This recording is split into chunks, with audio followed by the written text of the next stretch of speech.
आज मुझको यकीन नहीं होता है कि जिस तहरीक को लेकर के मैं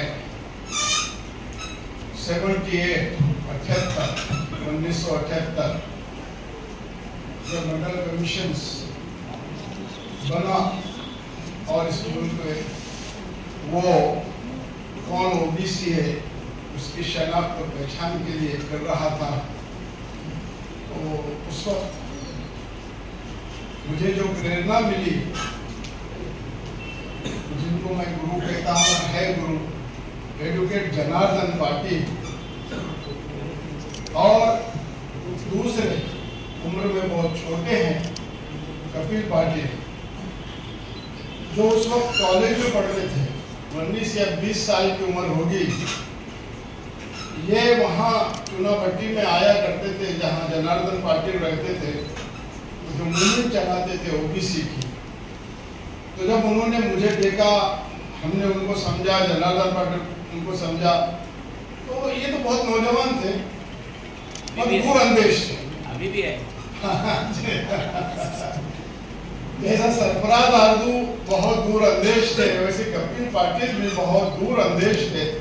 उन्होंने कहा, शब्बीर भाई, ये मूवमेंट की तहरीक की चढ़वड़ आपको मुसलमानों में काम करना होगा, चलाना होगी।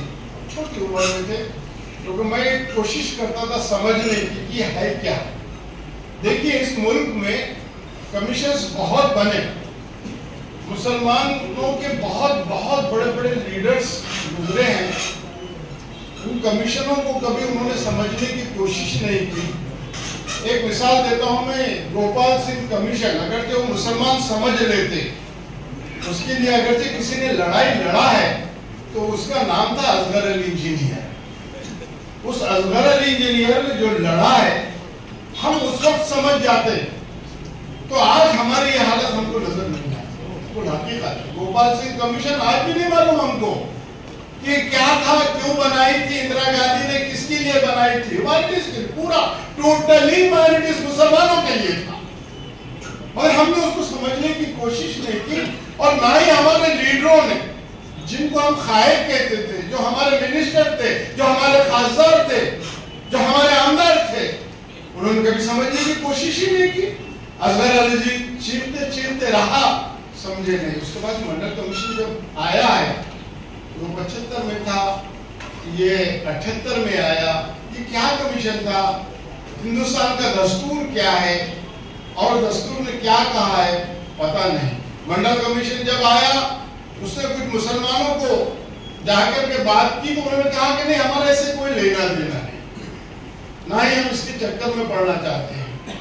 मंडल कमीशन में अगर किसी ने बात की तो 2 ही मुसलमान थे और वो कामरेड थे। जेएनयू के सबसे बड़े जो प्रोफेसर थे, उनके पास गया, उन्होंने कहा है ये सिस्टम्स है हमारे लिए, मगर मैं आज कह नहीं सकता हूं कि कितनी और कैसी है। और दूसरे साहब थे औरंगाबाद के मोइन शाकिर, उनसे पूछा, उन्होंने भी बताया। उनको समझ में आया कि हमने भी यही कोशिश कर रहे थे कि मंडल कमीशन है क्या, ये दस्तूर का दिया हुआ हक था और ओबीसी के लिए था। मालूम नहीं था इस मुल्क में कि इस मुल्क का ओबीसी कौन होगा। एससी और एसटी की व्याख्या थी, पहचान थी, आइडेंटिटी थी। शेड्यूल कास्ट कौन होगा, शेड्यूल ट्राइब कौन होगा, आदिवासी ट्राइब जिसको कहते हैं हम, और दलित कौन होगा, उसकी व्याख्या थी, वो सबको मालूम था।